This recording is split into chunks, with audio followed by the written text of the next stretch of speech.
ಚಿಕ್ಕಬಳ್ಳಾಪುರ ಜಿಲ್ಲೆಯ ಗೌರಿಬಿದನೂರು ತಾಲೂಕಿನ ಹೊಸೂರಿನ ಗ್ರಾಮದ ನೀರಿನ ಓವರ್ ಹೆಡ್ ಟ್ಯಾಂಕಿನಡಿ ವಾಸ ಮಾಡುತ್ತಿದ್ದ ಕುಟುಂಬಕ್ಕೆ ತಕ್ಷಣವೇ ಮನೆ ನಿರ್ಮಿಸಿಕೊಡಲು ಶಾಸಕ ಕೆಎಚ್ ಪುಟ್ಟಸ್ವಾಮಿ ಗೌಡರು ತಾಲೂಕು ಪಂಚಾಯಿತಿ ಇಒ ಅವರಿಗೆ ಸೂಚನೆ ನೀಡಿದರು. ತಾಲೂಕಿನ ಹೊಸೂರು ಗ್ರಾಮದ ನಿವಾಸಿ ಲಿಂಗಪ್ಪನವರ ಮನೆ ಕಳೆದ 2 ವರ್ಷಗಳ ಹಿಂದೆ ಅತಿವೃಷ್ಟಿಗೆ ಕುಸಿದು ಮನೆಯನ್ನ ಕಳೆದುಕೊಂಡಿದ್ರು. ಹೊಸದಾಗಿ ಮನೆ ಕಟ್ಟಿಸಿಕೊಳ್ಳಲು ಚೈತನ್ಯವಿಲ್ಲದಿದ್ದರಿಂದ ಅವರು ವಿಧಿಯಿಲ್ಲದೆ ಗ್ರಾಮದ ನೀರಿನ ಓವರ್ ಹೆಡ್ ಟ್ಯಾಂಕಿನ ಕೆಳಗೆ ಕಂಬಗಳಿಗೆ ಸುತ್ತಲೂ ತೆಂಗಿನ ಗರಿಗಳನ್ನ ಕಟ್ಟಿ ವಾಸ ಮಾಡ್ತಿದ್ರು.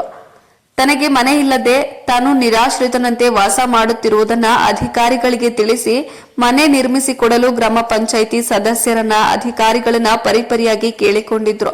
ಆದ್ರೆ ಯಾವುದೇ ರೀತಿಯ ಪ್ರಯೋಜನವಾಗಿರಲಿಲ್ಲ. ಹೀಗಾಗಿ ಸೊಳ್ಳೆಗಳಿಗೆ ರಕ್ತದಾನ ಮಾಡುತ್ತಾ ಗುಡಿಸಲಲ್ಲಿ ಕುಟುಂಬದವರ ಜೊತೆ ವಾಸ ಮಾಡ್ತಿದ್ರು. ಈ ವಿಚಾರವನ್ನ ತಮ್ಮ ಬಣದ ಕಾರ್ಯಕರ್ತರೊಬ್ಬರು ನೀಡಿದ ಮಾಹಿತಿ ಮೇರೆಗೆ ಶಾಸಕ ಕೆಎಚ್ ಪುಟ್ಟಸ್ವಾಮಿ ಗೌಡರು ಸಂತ್ರಸ್ತರು ವಾಸಿಸುತ್ತಿದ್ದ ಬಳಿಗೆ ತೆರಳಿ ಮಡಿವಾಳ ಲಿಂಗಪ್ಪನ ಸ್ಥಿತಿಗತಿ ನೋಡಿ ತಕ್ಷಣವೇ ಸ್ಥಳಕ್ಕೆ ತಾಲೂಕು ಪಂಚಾಯಿತಿ ಇಒ ಹೊನ್ನಯ್ಯ ಮತ್ತು ಗ್ರಾಮ ಪಂಚಾಯಿತಿ ಅಧ್ಯಕ್ಷೆ ಗೀತಾ ನಾಗರಾಜ್ ರವರನ್ನ ಕರೆಸಿಕೊಂಡು ಲಿಂಗಪ್ಪನಿಗೆ ತ್ವರಿತಗತಿಯಲ್ಲಿ ಸರ್ಕಾರದಿಂದ ಮನೆ ಮಂಜೂರು ಮಾಡಬೇಕೆಂದು ಸೂಚನೆ ನೀಡಿದ್ರು.